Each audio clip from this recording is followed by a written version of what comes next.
Join me right now back on the show is Hex Fight Series lightweight contender Aidan Aguilera. What's going on, Aidan? Not much, dude. Just in between training sessions, talking to you again. Happy to be here. Good, man. Good. Man, it's been 6 months. Has it been a rough 6 months for you? Have you been frustrated? Since you weren't being really able to get a fight, and also the fight actually got postponed, and now you're coming back in September.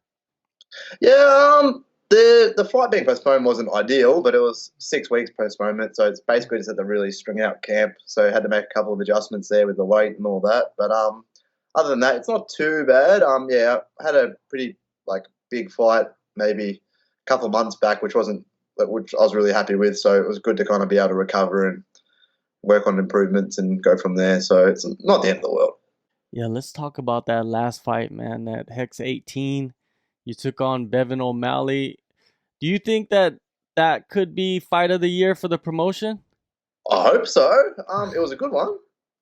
Yeah, I'm pretty proud of it, and I hope Bevan is too. It was a really good fight. Kind of got a bit of everything, and both pretty beat up at the end of it. So I was glad to get the win, and it was awesome to be in a fight that close. I've actually really enjoyed it. The most fun I've ever had in there ever. Yeah, it was a very close fight. You did get the split decision win. In some people's eyes, I think that a fight like that, there's no losers. To be honest with you, and it could have even been a draw. Do you think so? Do you think that it could have been a draw? In a fight that close, I Mhm. mean, really, there's no real argument to say it goes either way. If he had gotten the nod, I couldn't have really kicked up a big fuss about it. If it was a draw, then I couldn't really have a problem with it. I mean, obviously, I want to win. I feel like I deserved it. It all depends on how you look at it, but I feel like I did more damage to the head. Landed 4 takedowns, got a knockdown, but he kicked the shit out of my legs. So, and he landed some big shots to the head as well. So it was very close, and I wouldn't have a problem with it going either way. Yeah, let's dissect that fight because it was such a good fight. It was a war. It's back and forth. What do you think was the key aspects of your game that got you that win? For sure, the wrestling stole the rounds. I think Bevan probably won the round one because he kind of started off kicking, and it took me a little while to get my timing down. He has awkward timing. Obviously, he's a very experienced Muay Thai fighter, one of the best in the division in Australia, and he landed a lot of leg kicks. Eventually, I was able to time it, and I landed a big Superman punch over the top and broke his nose pretty badly, and then I was back in it. So it was a close first round, but I have no problem saying that Bevan probably edged it. He just landed way more leg kicks. Then in the second, I started utilising my wrestling a bit more and got him down. And I think that's what started to edge things, and he started to get more tired. And the third round, I took him down, I think, 4 times, and I dropped him as well. Like the third round was the most decisive round of the entire fight. And obviously, that helps me big time. But I feel like I won 2 and 3.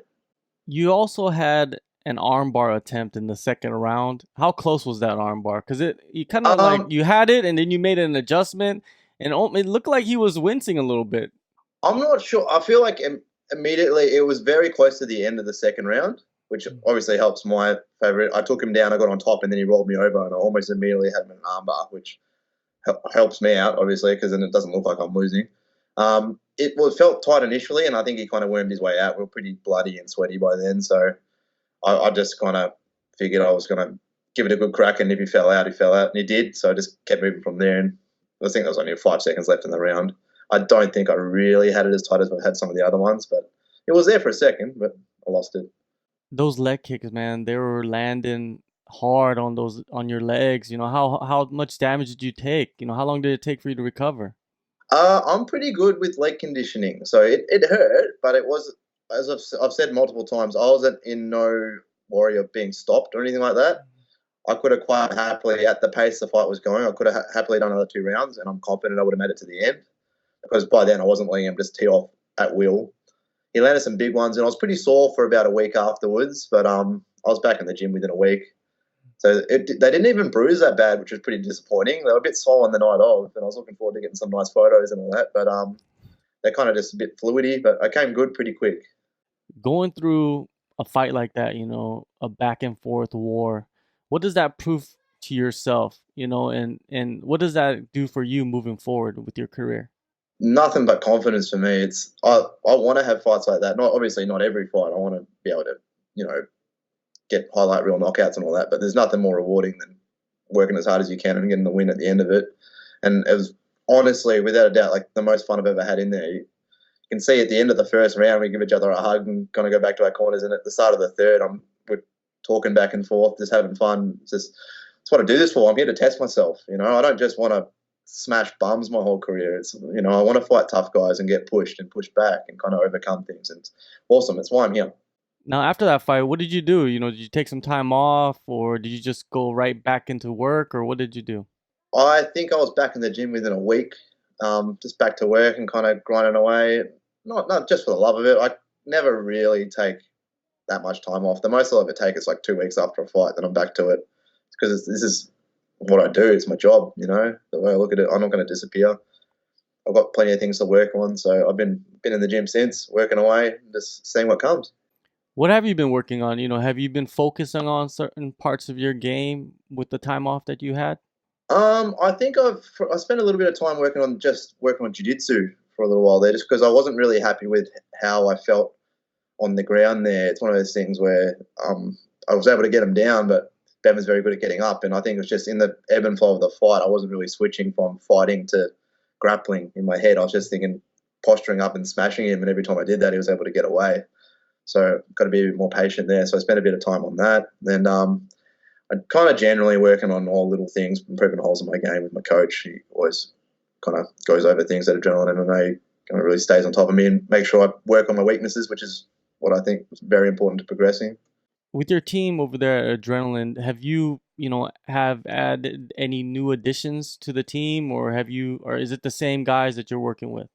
We always have amateur guys coming up and sparring partners coming in and out and all that. Like I was lucky enough that one of my Muay Thai coaches, Dzhabar Askerov, who's unfortunately just fell short in the 1FC Grand Prix tournament, which is awesome fight, really cool fighter. He was playing around with the idea of jumping into MMA, so it was great to do some sparring rounds with him because he's a beast. He's a bit smaller, but he's a monster.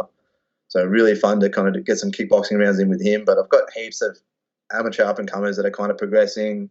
Some of them starting to transition into professional fighters now. So always got kind of new faces popping in and out. But no big names kind of coming in at the moment. Askarov, he's the one who just fought in Bangkok, right? Yes, against Sami Sana. Yeah, man. That was a crazy fight, It's just, those guys are so good. It's insane. I think he's like 8-time world champion. Just a monster. How is it getting in rounds with him, to improve your striking? Teach you to keep your hands up, I'll say it that way. He hits hard. He hits really hard. His kicks are ridiculous. He feels like he's made out of stone. He throws these snappy little kicks that there's no setup to them, and they're really fast. And that's what I mean. My legs are pretty conditioned. I get beat up every day. I'm not really worried about getting finished by leg kicks. Now, with the fight that you have coming up, it was, I think, originally announced for August, right? Yes, yeah. No, late July, actually. Okay, late July, and then they postponed it due to, unforeseen circumstances, fighters pulling out and stuff like that. Also, your original opponent, he pulled out. You have a new opponent now, right? That's correct. Yeah, so, things happen. You got to move on. Preparing for that fight, it was originally at the end of July. What adjustments are you making to kind of like extend your camp all the way to the beginning of September? Well, the hard part about our training is I'm always training, but when I'm in camp, I'm training hard, like properly hard. So when we found out, Chris, we kind of got together, me, Matt, and Chris, because Matt Myers, I think you're talking to him later today. It's one of my teammates that's fighting again. And we decided to kind of lay off the hard training for about 2 weeks and let our bodies recover a little bit, just because it's not sustainable what we were doing. Like we push ourselves very hard. So took it a little easier, gained a bit more weight, just because obviously our weight cuts kind of have to adjust to that as well. And then went back into camp. So I'm basically coming off. I did, I think, 6 weeks before we found out. We had about 3 weeks left, and then we've had like 2 weeks off, and then done another 4. I think a 5 week like smaller camp, I guess. But I was already in real good shape going into this one. So just basically had a little rest and then got back into it.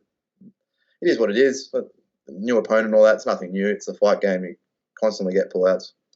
Do you wake up every day and kind of assess like how you feel to kind of go and set your schedule for the day? Or do you just have a schedule that's already set for the week and you just follow it? Generally, we have a schedule for the week. Obviously, if I've got some sort of niggling injury that I think is really going to bother me, I'm going to be smart about that. But I think it's very easy to fall into that, addressing yourself. You're gonna be sore and tired no matter what. You kind of have to just show up and put the work in. So unless I'm injured, I'm gonna work hard. And like Chris is good like that. He keeps an eye on us. He knows if we're overtraining, and he'll take the foot off the pedal a little bit if we need to. But I felt really fit and really healthy for this camp, so I'm really excited to kind of get back in there. Have you felt, going into a fight, in your previous fights, that you were overtraining and it kind of affected the performance that you had? I think earlier on in camp, like in my career, there would have been times where I was overtraining in camp and just being exhausted. But we kind of adjust to that and kind of learn our lesson there. And it's been a long time since I felt that way. I think we're pretty smart about how we work. We work hard, but we make sure we stay on top of recovery and don't overdo it. I think it's a best way to put it. With Hex, we always talk about this because you are one of the contenders in the lightweight division, and it's like, what's going on with the title? Who's fighting for the title? Is there a champion? So are you focused on that? Has that changed, or are you just focused on winning this fight and getting signed to the UFC? I think every time I've tried to look ahead of what's in front of me, I've kind of run into obstacles, and it's kind of like a recurring theme in my career. I feel like I'm taking nothing away from opponents that have come over the top of me, but I feel like I was very capable of beating the guys I've lost to. I just kind of either got too far ahead of myself, or I wasn't in the zone, or it's all mental. So it's one of those things where I'm just focused on the fight in front of me. But having said that, this is my 10th fight for Hex, I think it is, and I don't think anyone's come close to that many fights for them. And if this goes well, this is a 4-fight win streak. So if I win this one, then I'll be looking to push for the title. But obviously, UFC has always been the goal. If that could happen, awesome.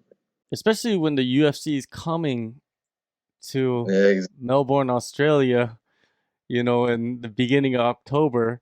You think you might be ready for a short notice fight? I'll take a fight. I'll fight anyone on any notice. That's the goal. That's what I'm meant to be. That's what I've been getting ready for all these years. It's one of those things where, I know there's some amazing fighters out there, and I'm not expecting to beat Khabib on 2 days' notice. But if they call me, I'm going to go in there and try and kill them for as long as I can. It's what I'm here for. It seems like that the UFC has like at least 2 fighters that they choose on like a month out, a couple weeks out to kind of replace, or fill in the card. And maybe, it could happen this time for you. I hope so, because I think I was very close last time. With Callum Potter got the nod, and I have no problem with that. Obviously, he's a veteran of the area. He's fought everywhere, fought everyone. He deserves it, and I can't argue that. But I know that I was in the conversation there, and hopefully they've kept my name in that conversation now. I mean, it's show business, and a lot of these guys have no personality behind their performances. I'm exciting. I live in Melbourne, so it's one of those things where who knows what can happen. If someone gets injured, I'll step in there on whatever notice there is. I'll make weight, and I'll fight my heart out. Yeah, you could just get in your car and drive down the street, which is exactly pretty convenient, right? That this fight coming up at Hex 19 is basically your audition, for the UFC. It could be, what I mean? Like, have you talked to people about the Contender series and things like that? It's one of those things where I'd love to get in there, but I don't really know the pathway to do that. If it's one of those things where you just have to get noticed and all that. But I'm just going to keep putting on good performances. My goal is to be an entertaining fighter, looking for a finish, fighting good, experienced guys. So I don't know what else I can do except for just keep winning. Yeah, definitely, man. That's the solution to everything. Now, before I let you go, I want to get your opinion on the main event of UFC 243. It's the biggest fight in Australia, New Zealand history. Robert Whittaker taking on Israel Adesanya. Now, who do you think is going to take this fight, and how do you see this fight playing out? I think Whittaker's going to catch him, man. I can't bet against Whittaker. The guy's a gun. He's fought Yol twice. Survived Yol twice is probably the better way to put it. There's a very strong case that he won both, or he did win both fights, and obviously a lot of people think Yol won the second, but I didn't really have any problem with the decision. He's a beast, and I think watching what Kelvin was able to do to Izzy, I feel like Whittaker's going to be able to find his opening, and Whittaker's got power. How big of a star do you feel that Robert Whittaker is, especially with the up-and-coming fighters, in Australia? It's hard to say, isn't it? Because it's one of those things where it's like he's the only Australian champion ever. And I guess he gets a bit of coverage, but the media here doesn't really follow MMA that closely. You know, you see reports about Conor and all that, but you never see news stories about Robert. And I think it's because he doesn't talk shit. You know, he's just a mild-mannered kind of guy. But among the fighters, he's a fighter's fighter. He's fought everyone. He fights hard. You know, he's tough as nails. Puts on good performances. I've got nothing but respect for the guy, and I think pretty much you'd be dumb not to.